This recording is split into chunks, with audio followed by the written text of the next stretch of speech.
لہذا نوجوانوں پر لازم آتا ہے کہ وہ پہلے اپنے کردار کی نشو نما کے لیے ایسی تمام صورتحال احوال سے اپنے آپ کو الگ کر لیں، باہر نکال لیں، اس کے بعد دیکھیں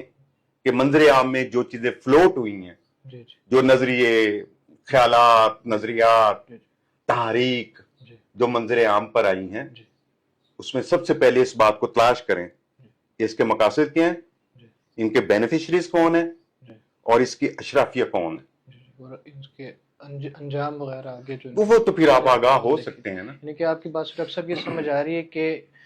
خود آگاہی، پہلے اپنے آپ کو ویل ایجوکیٹ کیا جائے، آگاہی لی جائے، سارے جو اس کے جو میرٹس ڈی میرٹس ہیں وہ سارے اچھی طرح دیکھا جائے، اور جس طرح اسٹیڈیم میں اگر آپ اندر ہیں تو آپ اندر کی صورتحال ہی دیکھ رہے ہیں، یعنی کہ آپ خود اپنے آپ کو باہر لائیں اور وہاں سے ساری صورتحال دیکھیں۔ جی ڈاکٹر صاحب، اس میں آگے اب مثلا ہمارا یہ ایک معاملہ بھی ہے کہ ایک امنی فکری امن و امان، یعنی کیسے جو ہے ہم اپنے آپ کو امن میں لا سکتے ہیں، بے چینیوں سے، دشواریوں سے، اور جو ایک اندر کی ایک کسک ہے، بے کلی ہے، یعنی کہ سماجی معاملات کی، ہماری جو ہے سیاسی معاملات کی اور معاشی معاملات کی، اس میں جو ہم اپنے جو افکار ہیں ان کو کیسے یونائٹ کریں اور کیسے ایک جو ہے دماغی اور جو نفسیاتی سکون کو ہم جینا شروع کریں۔ علم و آگہی یا شعور کا یا انلائٹنمنٹ کا حصول، اس کو ہم نے جنگ و جدل سمجھ لیا ہوا ہے، جبکہ یہ تو آپ کے اندر بالیدگی پیدا کرنے کا باعث ہونا چاہیے۔ یعنی جو آپ کی انگزائٹیز ہیں، جو آپ کی پریشانیاں، جو آپ کی فکر مندیاں ہیں، جو آپ کے مسائل ہیں، آپ علم و آگہی کے ذریعے اس کا فہم حاصل کرنے کی کوشش کر رہے ہوتے ہیں۔ بات سمجھ میں آ گئی؟ بالکل۔ لیکن ہوتا کیا ہے کہ فکر و آگہی کو حاصل کرنے کا جو مرحلہ یا جو ڈیوریشن، دورانیہ بنتا ہے، اس دورانیے میں ہوتا یہ ہے کہ چند معاملات ایسے ہوتے ہیں ہماری فکر کے کہ جو کسی فکر، نظریے، تحریک کے ساتھ کو آپ کر لیتے ہیں،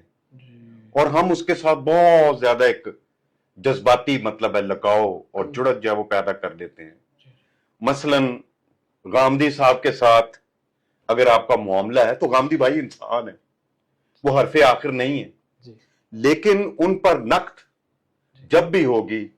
تو آپ مجاہد غامدی بن کر آپ سامنے آ جائیں گے اور یوں ایسے کر لیں گے، کف اتار لیں گے اور کہیں گے میں نبڑ لوں گا سب وغیرہ۔ یا آپ مودودی کو پسند کرتے ہیں تو مودودی بھی علوم دینی میں حرف آخر نہیں ہے، نہ سیاست کے علم میں حرف آخر ہیں، یا ان کا جو سماجی نقد ہے جو انہوں نے بیان کیا وہی حرف آخر، ہرگز ایسی بات نہیں ہے۔ تو جب ایک نوجوان، خاص طور پر نوجوان، جب اس مرحلے میں ہوتا ہے، سیکھنے کے، جاننے کے، علم حاصل کرنے کے مرحلے میں ہوتا ہے، تو وہ اس مرحلے میں بھی ہوتا ہے کہ وہ ان تمام علمی نکات کو انٹرٹینمنٹ سمجھیں، اس کو انجوائے کرنا، ان کے ساتھ لیو کرنا۔ میں یہ کہہ رہا ہوں کہ آپ کسی ایک خاص رخ کی طرف اپنی طبیعت کے میلان کے سبب بھاگنا نہ شروع کر دیں، فوری طور پر اس کو روکیں وہاں پر، ٹھیک ہے، اور وہ راستہ اختیار کریں جو بہت دیر میں سمجھ آتا ہے، اور جو بہت دیر میں سمجھ آتا ہے اس تک جو ہے وہ تھوڑا سا صبر کریں۔ رت دھیرے دھیرے ٹور مسافر، زندگی کو سیکھنا، جاننا یہ بہت دشوار مرحلہ ہے۔ تو امن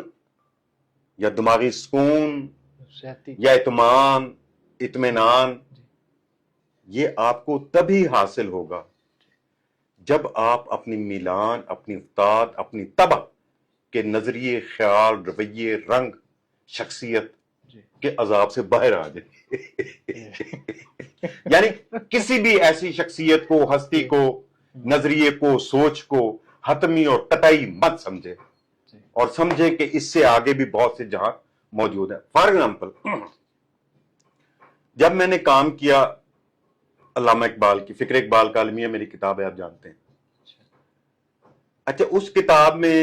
ظاہر ہے کام ان کے خطبات پر بھی تھا، تو خطبات کے شروع میں جو انہوں نے پریفیس لکھا ہوا ہے، اقبال نے خود بتایا ہوا ہے کہ وہ تمام باتیں، خیالات یا نظریات جو میرے ان خطبات میں بیان ہوئے ہیں، یہ قطعی اور آخری نہیں ہے، یہ حرف ہائے آخر نہیں ہے، یہ اس کے بعد اور اس کے بعد ٹھیک نوع انسانی نے، اس کے مستقبل نے ابھی کیا کیا کچھ دیکھنا ہے۔ تو اقبال نے خود کہا کہ میں حتمی اور قطعی نہیں ہوں، لہذا اگر کوئی شخص اپنی بات کو وزن دینے کے لیے اقبال کو بطور استدلال پیش کرتا ہے، فائنل اتھارٹی کے طور پر پیش کرتا ہے، اس کا مطلب یہ ہے کہ اس کا اپنا جو ذاتی اخذ و استفادہ ہے وہ اقبال کے پیچھے رک گیا ہے، اس کا جو ارتقا ہے، جبکہ اس کو اقبال سے آگے نکلنا چاہیے۔ جی اچھا ڈاکٹر صاحب، آپ نے بہت اچھا ایک تفصیل سے ہمارے اس حوالے سے بتایا۔ اب کوئی آخری کوئی ہمارے نوجوانوں کو کوئی ایک آخری نصیحت کی اور کوئی دانست کی کوئی بات آپ کرنا چاہیں کہ اب ہمارا جو ایک موجودہ تناظر بھی چل رہا ہے، جو ایک قومی سطح پر جو ایک منظرنامہ ہے، اس پر آپ کوئی یار بات یہ ہے، جی جو ادارے جو کرتے ہیں وہ ان کی ذمہ داری، بالکل، جو ادارے جو نہیں کرتے ان کی ذمہ داری، ٹھیک ہے، جو کام کاج کے لوگ ہیں کرتے ہیں ان کی ذمہ داری، کام کاج کے لوگ نہیں کرتے یہ ان کی ذمہ داری۔ آپ صرف نشاندہی کر سکتے ہیں، بتا سکتے ہیں بھئی یہ ان جگہوں پر مسائل ہیں، ان کو میں یوں ایڈریس کرتا ہوں،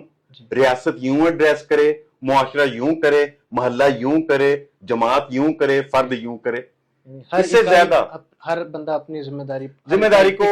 لیکن وہ جو پیچھے ہم نے بات کی ہے، لیکن کسی ہجوم کے پیچھے، کسی جماعت کے پیچھے، کسی نظریے، کسی آئیڈیالوجی کے پیچھے لگ کر اپنے آپ کو سپائل مت کریں، ان کا کارکن اور ورکر بن کر بھئی آپ لیڈر بن ٹھیک ہے نا، یعنی ایک سپاہی تو سپاہی ہے۔ ڈاکٹر صاحب ایک ذرا وہ معصومانہ سوال ہے، آپ کارکن کو بننے کو جو ہے نا وہ کہتے ہیں اس کی وہ منفی کر رہے ہیں اور لیڈر ہمارے نفسیات ہیں، کارکن ہی نہیں بنیں گے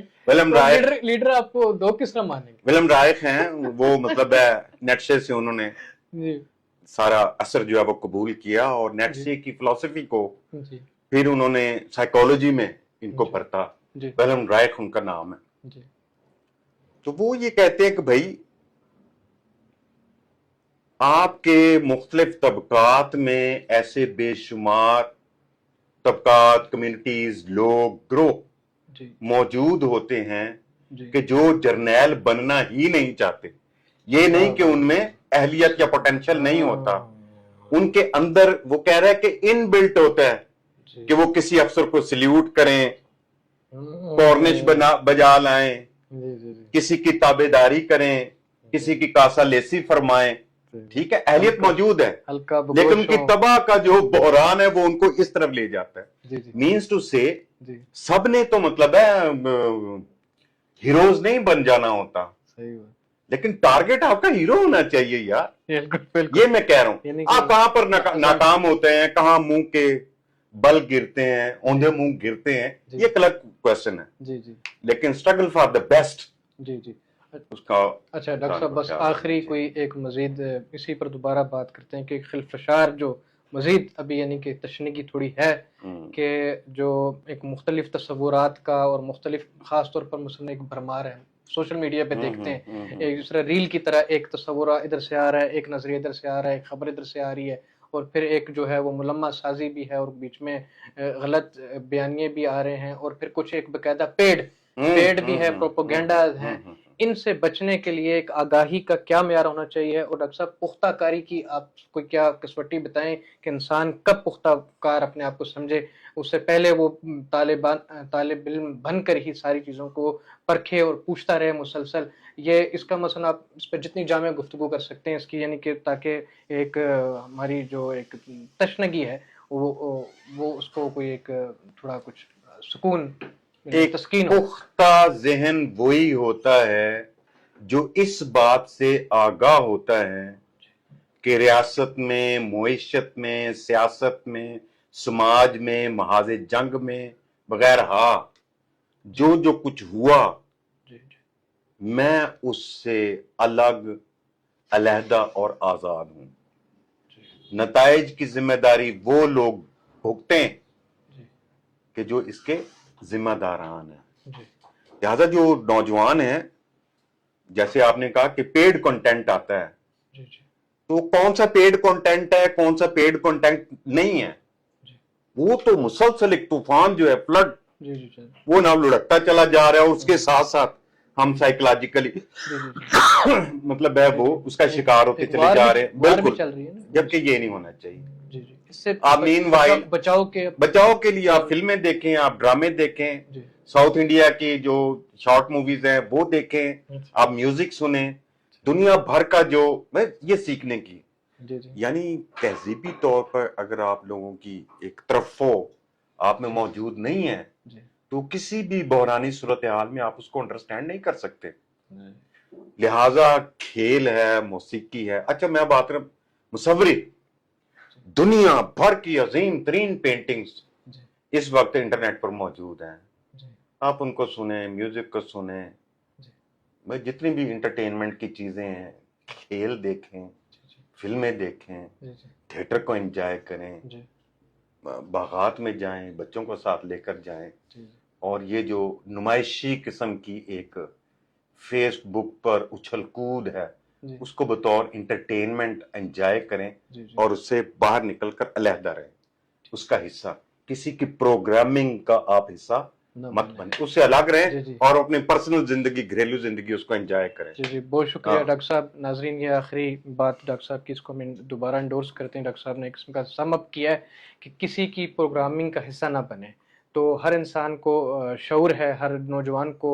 شعور ہونا چاہیے, ٹھیک ہے, اور مسلسل اپنے سیکھنے کا اور مختلف کثیر ثقافتی عمل کا, جیسے ڈاکٹر صاحب نے بتایا کہ جائیں, مختلف جگہوں پر جائیں, مختلف فنون کو دیکھیں, مختلف علوم کو دیکھیں, اساتذہ سے وابستہ رہیں, اپنی جو ہے وہ بڑھوتری اور جو ہے فکری جو ہے ترقی پر آپ کام کریں, اور انشاءاللہ نئے موضوع کے ساتھ دوبارہ حاضر ہوں گے. تب تک کے لیے اجازت دیجیے. بہت شکریہ. اللہ حافظ.